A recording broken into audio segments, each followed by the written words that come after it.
Oi, eu me chamo Gabriel e eu sou aluno do terceiro ano C.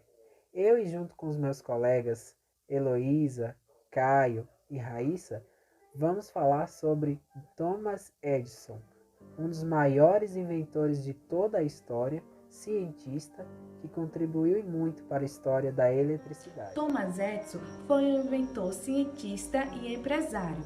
Nasceu em Milão em 1847 e filho de uma família de classe média. Frequentou a escola por apenas 3 meses e continuou seus estudos em sua casa, com a ajuda de sua mãe.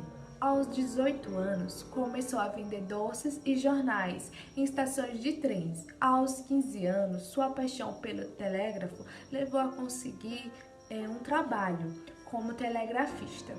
Em 1870, passou a viver em Nova York. Thomas Edison passou a investigar o modo como o telégrafo funcionava e se dedicou a aprimorar o aparelho.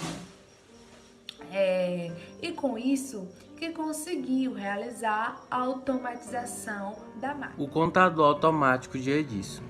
Então, foi uma das primeiras invenções onde Tomás fez pequenos experimentos em um laboratório a bordo. E aos poucos, ele foi desenvolvendo a sua primeira criação, que foi o contador automático de votos.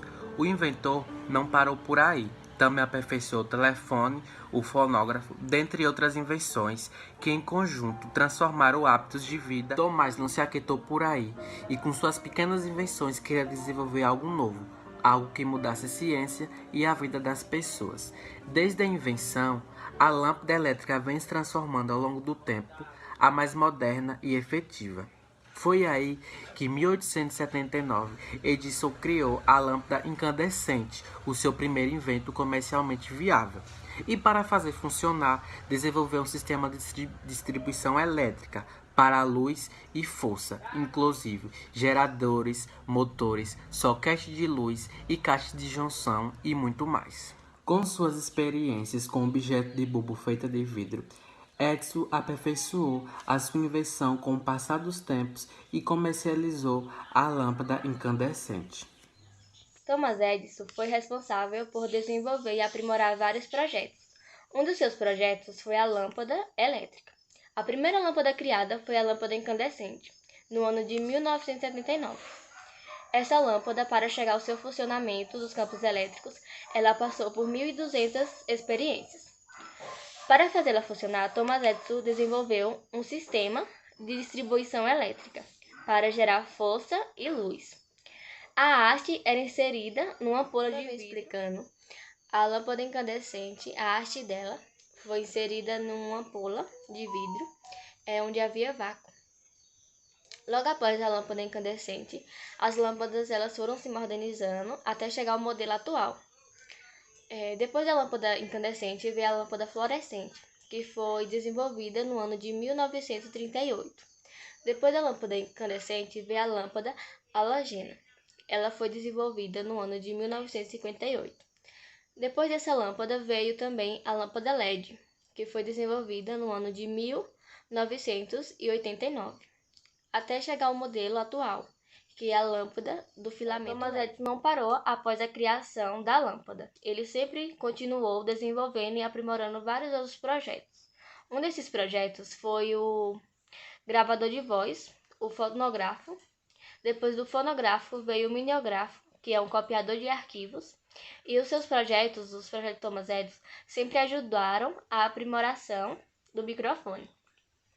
Também teve a cinematográfica, que é uma câmera, foi a primeira câmera de filmagem da história. Durante sua vida, Thomas Edison conseguiu registrar em seu próprio nome cerca de 1.033 projetos, que culminaram na criação de produtos e tecnologias que foram evoluindo e utilizamos nos dias atuais, como é o caso da própria lâmpada.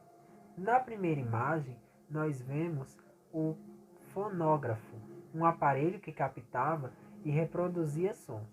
Este serviu como base para a criação dos microfones e dos alto-falantes que vemos nos dias de hoje. Já a segunda imagem, nós temos o mimeógrafo, o avô da impressora. Ele servia para fazer cópias de documentos à base de tinta, porém eram tintas de apenas uma cor e era de forma mecânica e manual. Já na terceira e na quarta imagem, nós vemos o cinematógrafo e o cinetoscópio, ambos utilizados na criação de imagens que se mexiam, chamadas cenas, através da captação de imagens. O cinematógrafo é o antecessor das câmeras filmadoras e o cinetoscópio é o antecessor das telas de cinema. Thomas Edison passava muito tempo da sua vida em seus laboratórios, procurando novas tecnologias e desenvolvendo novas patentes, o que fez com que ele se descuidasse da sua saúde e, infelizmente, entrou em uma luta contra a diabetes em seus últimos momentos de vida. Mas durante a sua vida, ele casou-se 2 vezes. Na primeira vez com Mary Stewart, com quem teve 3 filhos. Após a morte de Mary, ele se casou novamente com Minna Miller, com quem também teve 3 filhos. Em outubro de 1931, ele não se sentiu bem e foi internado. Infelizmente, essa internação resultou em um coma. E no dia 18 de outubro de 1931, deixava este mundo uma das mais brilhantes mentes que a história e que o mundo já conhecia. Thomas Edison faleceu aos 84 anos de idade. Agora, já parou para pensar o que teria acontecido se Thomas tivesse desistido? O que aconteceria se ele não tivesse prosseguido após várias falhas? O que aconteceria se ele tivesse desistido de tentar? A gente não teria os avanços, não teria como prosseguir, porque a vida não continuaria. Então, Thomas nos deixa esse legado importantíssimo para que lembremos que mesmo que a caminhada seja dura, a gente tem que perseverar, a gente tem que continuar. Nessa frase célebre que ele nos deixa, fala sobre isso. Ele fala que nossa maior fraqueza está em desistir. O caminho mais certo de vencer é tentar mais uma vez. Thomas Edison, 1847 a 1931.